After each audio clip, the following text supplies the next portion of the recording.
चलो, हमने पिछले लेक्चर में देखा था कि डबली रीइंफोर्स बीम को का मोमेंट ऑफ रेजिस्टेंस हम कैसे निकालते हैं। ठीक है, तो अभी हम उसका एक पूरा कंप्लीट न्यूमेरिकल करने जा रहे हैं। तो इसको हम बहुत ही कायदे से करेंगे। ठीक है, बिल्कुल बेसिक लेवल से करेंगे और आखिर तक इस पे जाएंगे। हमको क्वेश्चन में क्या कह रहा है, रोहित चौहान अपना माइक म्यूट कर लो। हमें क्वेश्चन में क्या कह रहा है कि एक बीम है जिसका साइज दिया हुआ है 500 into 1000 mm overall depth. Okay, इसके टेंशन साइड में 25 mm की 4 बार्स लगी हुई हैं और कंप्रेशन साइड में 20 mm की 4 बार्स लगी हुई हैं। और हमसे बोल रहा है कि इसका हम मोमेंट ऑफ रेजिस्टेंस कैलकुलेट करें। जो इफेक्टिव कवर दिया हुआ है वो दिया हुआ है 70 mm in tension side and 70 mm in compression side. तो हमने मोमेंट ऑफ रेजिस्टेंस निकालने की सारी स्टेप्स पिछले लेक्चर में देख ली थी। अब हम उस क्वेश्चन को पूरा सॉल्व कर रहे हैं। ओके, चलो, तो पहला काम हम क्या करते हैं, जो इसे गिवन है वो सारी चीजें लिख लेते हैं। तो ये क्वेश्चन था, इसमें क्या क्या चीज हमको गिवन थी। विड्थ दी हुई है 500 mm, ओवरऑल डेप्थ दी हुई है 1000 mm, इफेक्टिव डेप्थ दी हुई है 1000 माइनस 70 यानी कि 970 mm, और डीसी की वैल्यू कितनी दी हुई है 70 mm। एएसटी की वैल्यू हम निकाल लेंगे 4 इंटू 25 के स्क्वायर से 1960.49 mm स्क्वायर आ जाएगी। एएससी एरिया ऑफ फिशलिंग कंप्रेशन साइड, ये भी हम निकाल लेंगे। 20 mm की बार्स दी हुई थी, नंबर ऑफ बार्स थी 4, तो एएससी की वैल्यू आ जाएगी 1256.53। एम की वैल्यू जो मॉडुलर रेशियो उसकी वैल्यू है 13.33 यानी कि 13.33। सिग्मा एसटी है 230 न्यूटन पर एमएम स्क्वायर और सिग्मा सीबीसी की वैल्यू है 7 न्यूटन पर एमएम स्क्वायर। तो इस सेक्शन का, इस डब्ल्यू रीइंफोर्स सेक्शन का हमको WSM से यानी कि वर्किंग स्ट्रेस मेथड से मोमेंट ऑफ रेजिस्टेंस कैलकुलेट करना है। ठीक है, तो एक बार मैं हल्का सा रिवाइज करा देता हूं कि मोमेंट ऑफ रेजिस्टेंस कैलकुलेट करने की क्या क्या स्टेप्स होती है। सबसे पहली स्टेप होती है कि हम NA की वैल्यू निकालते हैं। स्टेप 2 हम NC निकालते हैं, यानी कि पहले हम actual depth of neutral axis निकालेंगे, फिर हम critical depth of neutral axis निकालेंगे, फिर हम दोनों को कंपेयर करेंगे, ये पता करेंगे कि हमारा सेक्शन जो है वो अंडर रीइंफोर्स्ड है, ओवर रीइंफोर्स्ड है, फिर उसकी मदद से हम मोमेंट ऑफ रेजिस्टेंस निकालते हैं। ओके, चलो इसको हम सॉल्व करते हैं।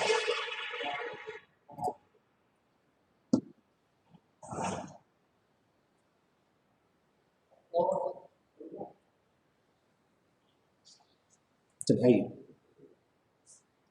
पहले आते हैं स्टेप 1 पे। स्टेप 1 हमारा क्या कहता है, कैलकुलेट NA यानी कि actual depth of neutral axis. W reinforce के केस में हमको NA निकालने का क्या फॉर्मूला पता है, हाफ बी NA का square is equal to M into AST D minus NA। ये सिंगली का फॉर्मूला था, इसमें को क्या चीज ऐड करनी पड़ती है, 1.5 M minus 1 into ASC NA minus DC।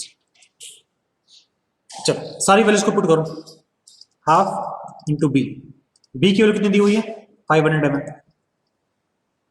Into NA का स्क्वायर हमको निकालना है, NA निकालना है, प्लस 1.5 इंटू M की वैल्यू है 13.33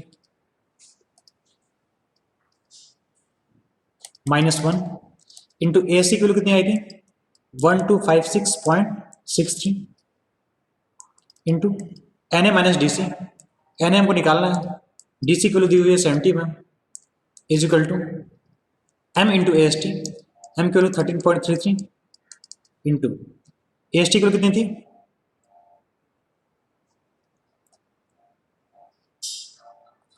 1963.49 1963.49 इंटू डी माइनस NA, डी की वैल्यू दी हुई है 930 में माइनस NA हमको निकालना है। क्लियर है? अब इन सारी वैल्यूज को हम सॉल्व करते हैं। ये कितनी हो जाएगी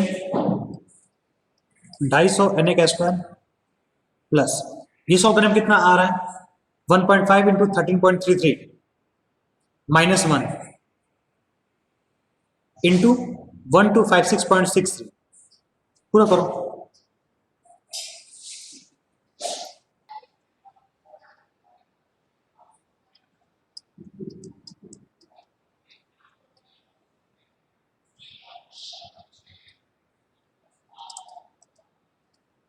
इंटू एन ए माइनस 70 को हमने जो का तो लिखा है इक्वल टू ये वैल्यू कितनी आ रही है 1.33 इंटू 1963.49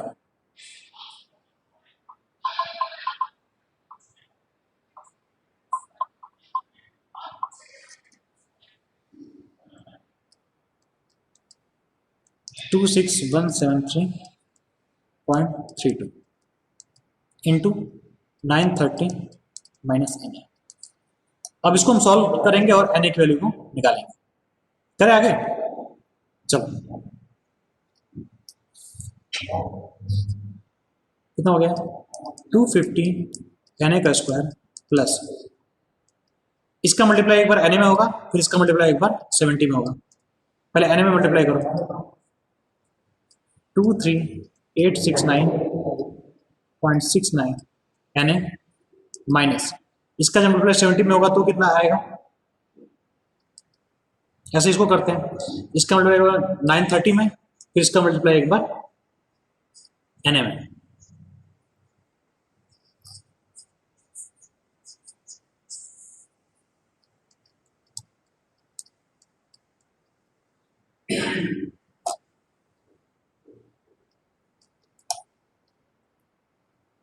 वैल्यूज बताओ।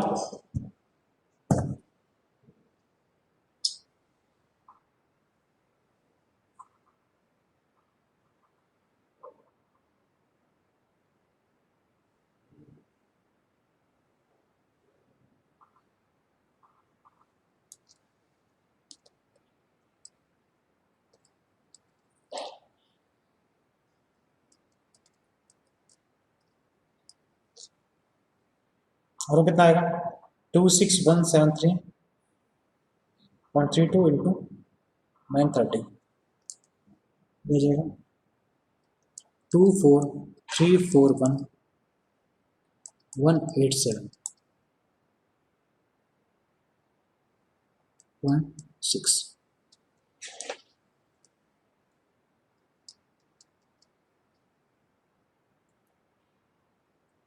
ये काम करो, ये 250 है ना, सब में 250 का डिवाइड कर दो, 250 का सभी में डिवाइड कर दो, कर सकते हैं। यहाँ पे कितना बचेगा एन ए का स्क्वायर प्लस इसमें कितना आएगा, इसमें कितना आएगा, इसमें कितना आएगा, इसमें कितना आएगा, सब में 250 का डिवाइड कर दो। हमने क्या किया 250 कॉमन लिया है और उस साइड भेज दिया। चलो तो हमने क्या किया, यहाँ पे हमने इस पूरी क्वेश्चन को सॉल्व किया और एन ए की वैल्यू निकाला। एन ए वैल्यू कितनी आ रही है कोई बताएगा 237.7 एन ए वैल्यू आ गई 237.71 ये होगी एन ए की वैल्यू। ओके वेरी गुड, बिल्कुल सही है। अब क्या करते हैं हम नेक्स्ट स्टेप, स्टेप 2 हमारा होता है कैलकुलेट एनसी। एनसी का फॉर्मूला हमको पता ही है के डी, के की वैल्यू होती है डब्ल्यू एस एम में M sigma C B C upon sigma S T plus M sigma C B C into D. जल्दी से सॉल्व कर दो इसको और एनसी की वैल्यू बताओ 2 मिनट के अंदर। 13.33 into sigma C B C की वैल्यू थी 7 अपॉन सिग्मा एस टी की वैल्यू थी 230 प्लस 13.33 इंटू 7 इंटू डी की वैल्यू थी 930। यहाँ से एनसी की वैल्यू आ गई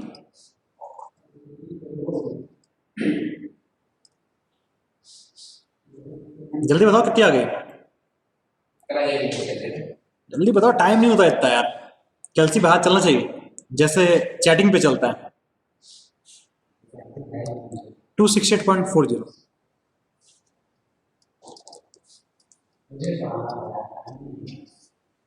अरे ये क्या हो गया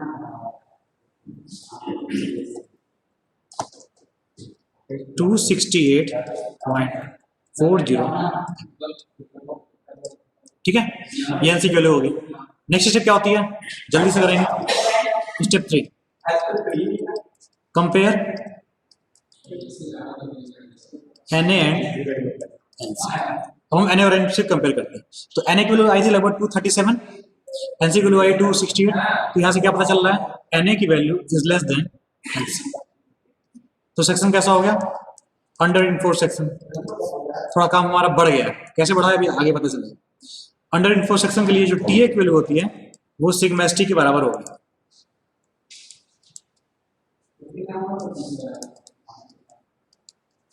लेकिन जो सी ए की वैल्यू होती है वो सिग्मा सीबीसी से छोटी होती है, तो हमको एमआर के फॉर्मूले में सी ए की ही जरूरत पड़ती है, टी ए की कोई जरूरत नहीं पड़ती है, तुमको सी ए की वैल्यू निकालनी पड़ेगी।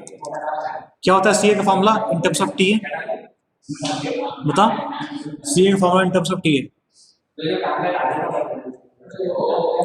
सी upon N A is equal to T upon M, ऐसा कुछ था ना। तो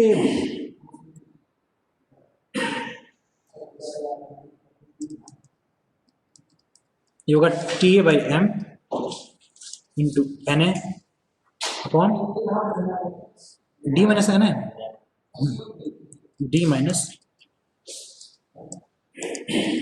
यहाँ पे सी टी ए की वैल्यू हम रख देंगे 230 अपॉन एम की वैल्यू 13.33 इंटू एन ए की वैल्यू 237 पॉइंट समथिंग जो भी थी अपॉन 930 माइनस 237।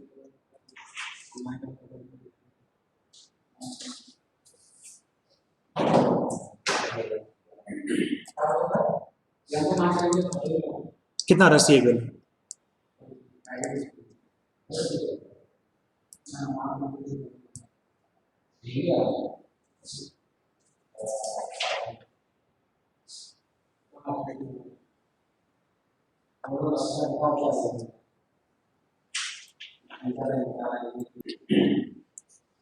यहां से सी की कितनी आई है 5.90 समथिंग के आसपास, ठीक है, तो 5.90 कर देना न्यूटन पर है ना इसको, न्यू की सी की वैल्यू। तो एम आर निकालते हैं जल्दी से,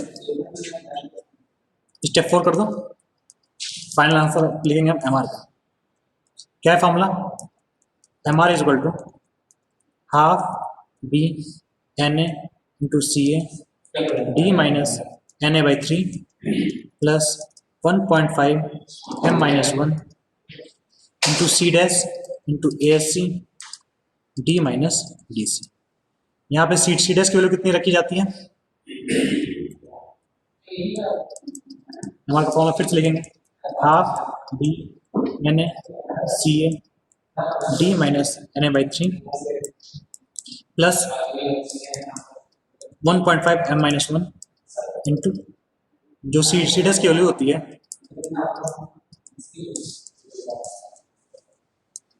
वो कितनी होगी, C A into N A minus D C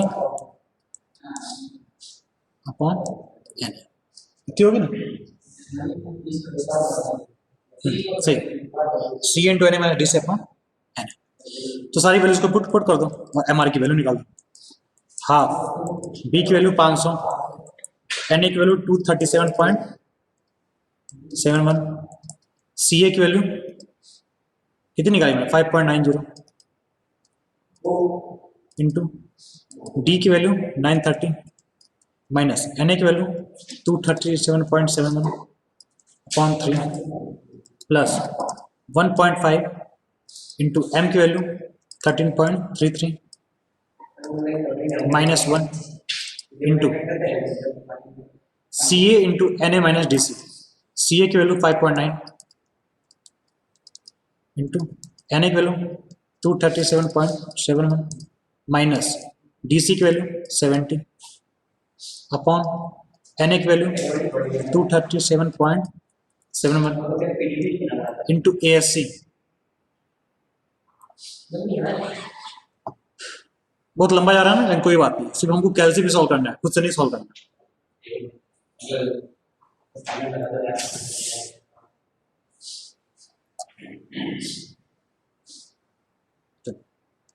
into A S सी की वैल्यू कितनी थी 1256.63 into D minus D C, D की वैल्यू कितनी थी 930, डी सी की वैल्यू कितनी थी 70। अब इस पूरे को अपन सॉल्व करेंगे और क्या निकालेंगे एम आर की वैल्यू, जो भी एम आर की वैल्यू आएगी उसमें हम 10⁶ का डिवाइड कर देंगे तो आ जाएगी किलो न्यूटन मीटर। तो अब सॉल्व करके बताओ कि एम आर की वैल्यू कितनी आ रही है। सॉल्व करो सारे लोग।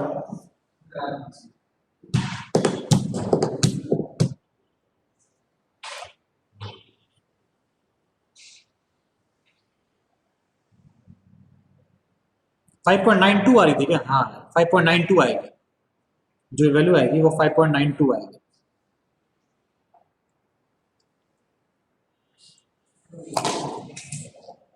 सी की वैल्यू आएगी 5.92।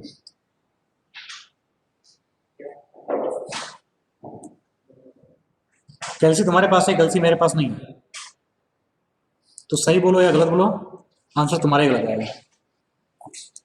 एम आर की वैल्यू फाइनली कितनी आ रही है बताओ।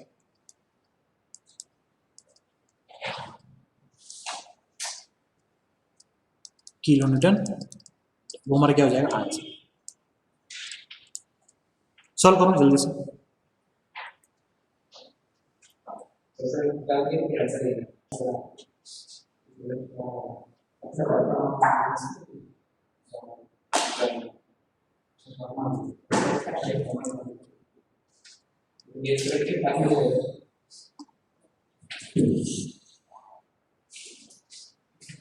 इतना कठिन क्वेश्चन कभी सॉल्व किया तुम लोगों ने? पहली बार सॉल्व कर रहे हो ना? होता है, कई चीजें लाइफ में पहली बार होती है।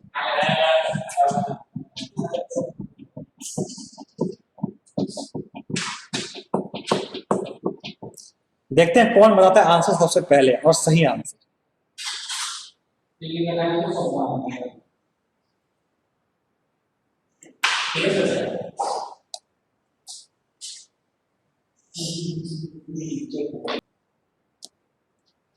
थ्री 85 के आसपास, ठीक है। 385 पॉइंट समथिंग आएगा, चेक कर लेना कितना आ रहा है। ये हमारा क्या हो जाएगा आंसर हो जाएगा। तो ये हमारा पूरा complete question W enforce beam के मोमेंट ऑफ रेजिस्टेंस निकालने का WSM से। कल हम पढ़ेंगे सेम क्वेश्चन LSM से, ठीक है। कल हम सेम टू सेम क्वेश्चन पढ़ेंगे, लेकिन किस मेथड से? LSM मेथड से। ओके, चलो मिलते हैं कल। Thank you everyone.